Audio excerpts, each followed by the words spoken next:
You know, ladies and gentlemen, John Wayne took a lot of risk in the 1960s and 70s to remain relevant. And this one was kind of interesting because it worked as a movie.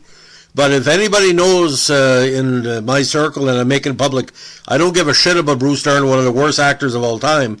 But this movie put him to superstardom because he did a certain thing in this movie that few people have done in a John Wayne movie. We'll get into that in a second. It's called The Cowboys. Now, unofficially, it's called John Wayne and the Cowboys. Came out in 1972 and featured the Duke, Roscoe Lee Brown, and Bruce Dern, as well as Colleen Dewhurst and Slim Pickens.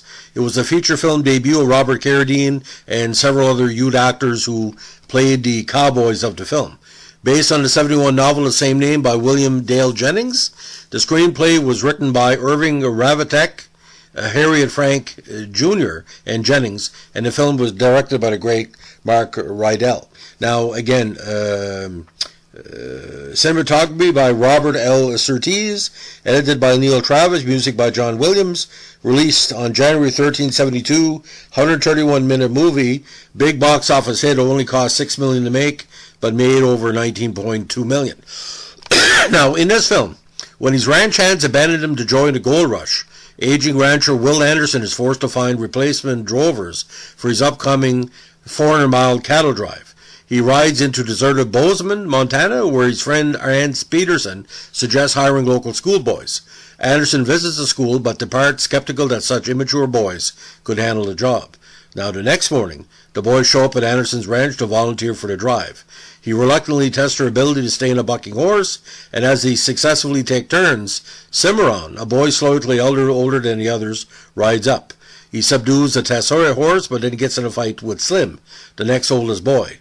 With no other option and somewhat impressed, Anderson hires all the boys, although he sends Cimarron away after the older boy pulls a knife on Slim during another fight. Now, Anderson locks all of the boys' guns in a box that will be kept on a chuck wagon during the drive, and he practices roping, branding, and herding cattle and horses. Now, this is the big part of the movie where Wayne is tutoring the youngsters into the John Wayne style of his character. While they prepare, a group of mysterious men led by Asa Longhair Watts shows up asking for work, but Anderson catches Watts in a lie about his past and refuses to hire him. The arrival of Jebediah Nightlinger, a black cook, completes Anderson's crew.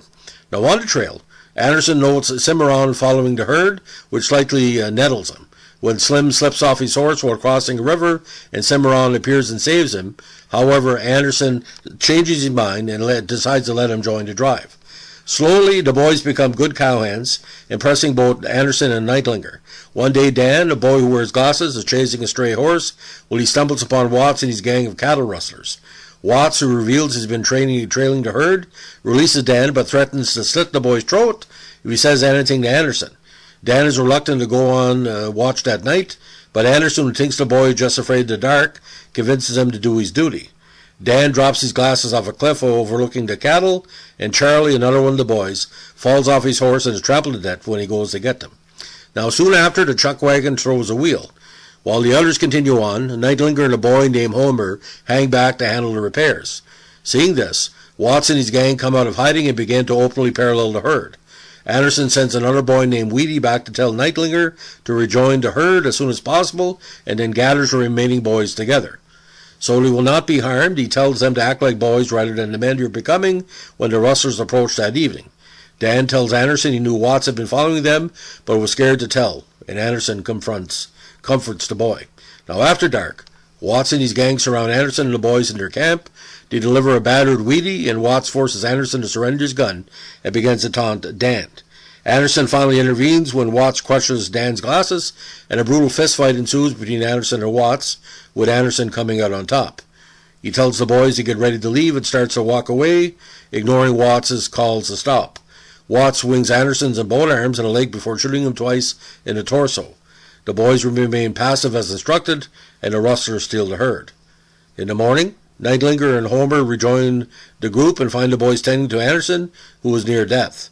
Anderson instructs Nightlinger to take the boys home, and in his final moments tells the boys how proud he is of them. Following Anderson's burial, the boys overpower Nightlinger and seize the box of firearms stored in the chuck wagon, planning to avenge Anderson's death and finish the cattle drive. When they catch up to the rustlers, Nightlinger offers to help the boys make a plan. The boys silently kill 3 of the outlaws and then use Nightlinger to draw Watts and the rest of the gang into an ambush. Riding in on a stampede of horses, the boys kill all the rustlers except Watts, whom they find pinned between his horse with a foot entangled in a rope.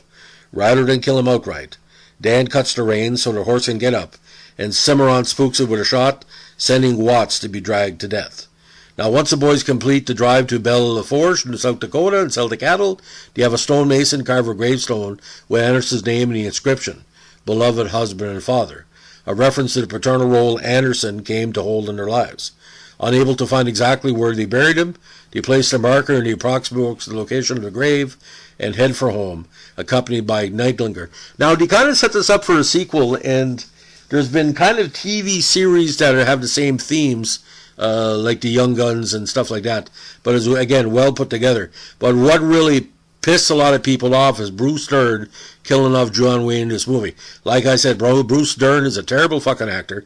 He filmed a couple of movies in Canada, took my tax money, and this is the last you're going to hear about Bruce Dern in this channel from now on. Anyway, let's get to the review.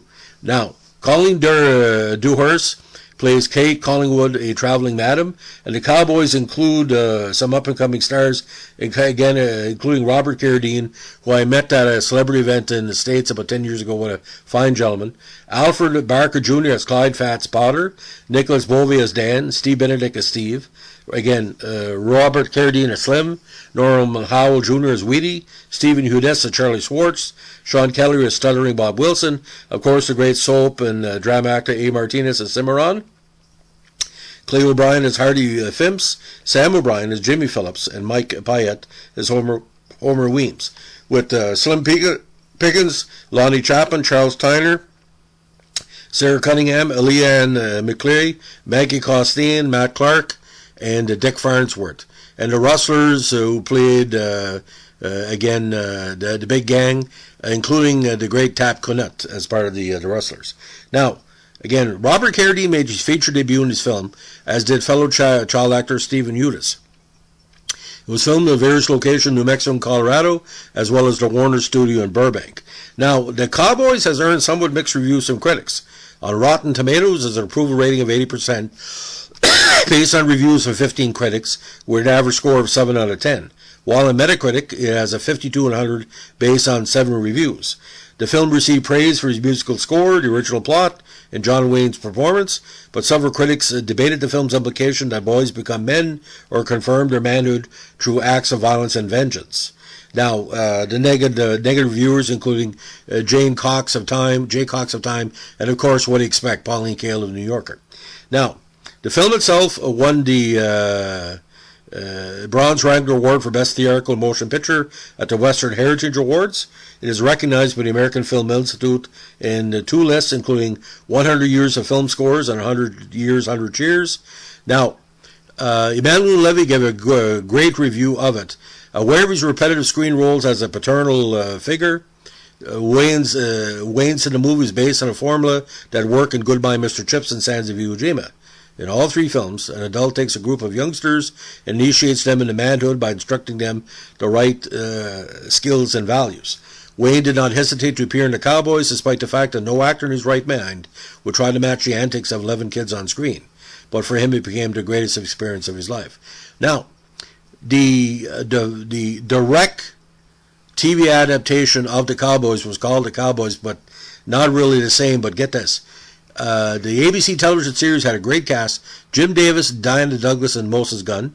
David Dortot, and best known for Bonanza, The High Chaparral, and Restless Gun, produced the series. Now, Martinez, Carradine, Kelly, and Clay O'Brien were all in both the film and TV series, though only Martinez and Carradine played the same character in each project. At the last moment, ABC decided to reduce the show's runtime from 1 hour to 30 minutes and killed it, which, given the show's large cast, made it difficult to tell stories effectively. Only 13 episodes were filmed before the series was cancelled, and to my memory, it was not shown on Canadian TV. Now, for me, I give it a 3.5 stars out of 5. Now, I've seen it several times, but because of the person's, the actor who will never be named again on this channel, that really hurt me. You should have not killed off John Wayne. You should have had a bigger actor, a stronger actor like Frederick Force or whatever to kill off John Wayne, to put that in the hands of that nut job, and he's a nut job, there's no way to say it, most overrated actor of all time. So the most underrated actor of all time gets killed off in the most overrated actor of all time. And that's what stands out. Every time I see that dickhead on TV, I think for the fact John Wayne allowed this guy to kill him in this movie, and I know it hurt the box office. You know, I don't understand, take it the right way. Couldn't you have done like Clint Eastwood, like a walk-on role to kill off John Wayne? If you're going to kill off John Wayne, make somebody at his own level. Never go down, always go up. So, ladies and gentlemen, it's our latest John Wayne podcast. If you like what we're doing here, give us a like, comment, subscribe, or share, or super chat approval.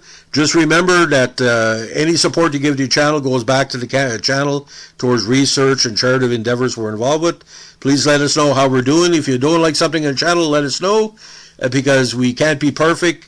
You must be perfect to be listening to me, because you're taking your time out of your great day to listen to a retired diabetic half-blind journalist from Canada who basically, John Wayne is not his favorite actor, but he knows what the public wants to hear. And I don't think there's enough podcasts on John Wayne on the internet to give like a critical breakdown of all his movies. You think there would. There's more about wrestlers online than is there 1/100 of John Wayne. There should be more coverage of John Wayne because he made the movies for about 50 years. The reason people went because you want to see him, see his heroes and all the good stuff. Thanks for listening. Bye.